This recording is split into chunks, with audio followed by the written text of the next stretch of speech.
So, with recently reading about the film industry, there is a lot of different topics I could go and talk about with in the film industry with what I read.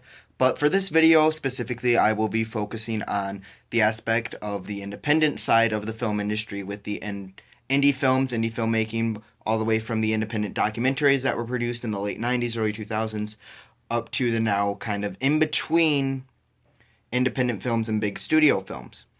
Now, when indie films started getting a lot of attention, it was simply because people thought they were cool artsy pieces that were it's like, wow, this is weird. This is something I really haven't seen before, and it made a lot of people think that it was something that people hadn't seen before, and this was what drove them to actually want to go to these art house theaters, these little college theaters, and just kind of enjoy these films that weren't made to actually make money. They were made to tell these stories. They were made just because the directors, the writers, they had an idea of what they wanted to say, what they wanted to get across, so they just went and they made the film.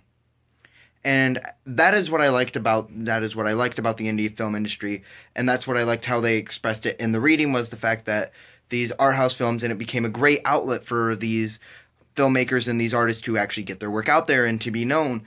But then it started changing around the mid 2000s to where these indie film companies were starting to get bought out by big studios because big studios realized that they were losing demographic and that they were losing money to these indie films.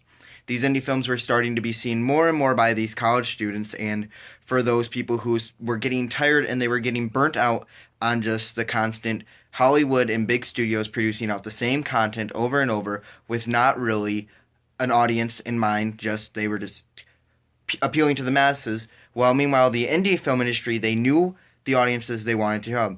These indie movies typically they tell stories that aren't really being captured by the mainstream media. And so what happens when you get the mainstream and the big Hollywood studios, they decided to come in and actually take over the independent process.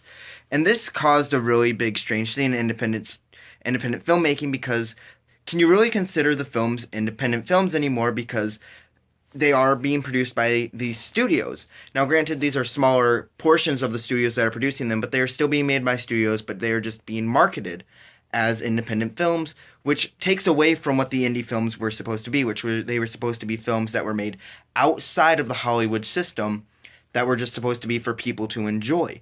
But with the Hollywood system coming back in and taking over these the independent film system, it causes a kind of darkness and it deludes what independent films used to be. And it's not really that ethical for these studios to claim that they are still making that their kind of absorption of the independent film industry is ethical because it's not. They're still just trying to get into the money of the viewers, but instead of producing through studio names, they are now just allowing and relying on the independent filmmakers to actually do this. But the independent filmmakers should and they need to stand up and actually go back to just making their films outside of the Hollywood system and saying, this is what we are presenting to you. If you like it, watch it. If you don't. If you want to see studio films, go watch studio films. But now the studios are controlling not only studio system, but the independent system, and it is causing a rift and a lower quality of the artistry that used to be in independent films. And so, with the ethics involved, that is what I will be exploring too, besides the just ethical casting, as I will now actually be starting to explore the ethics behind the independent filmmaking process as well. And so, just reading this chapter allowed me to open my eyes to a lot more ethical issues than just what we had been exploring before. And that is going to be something that I really look forward to exploring in my research.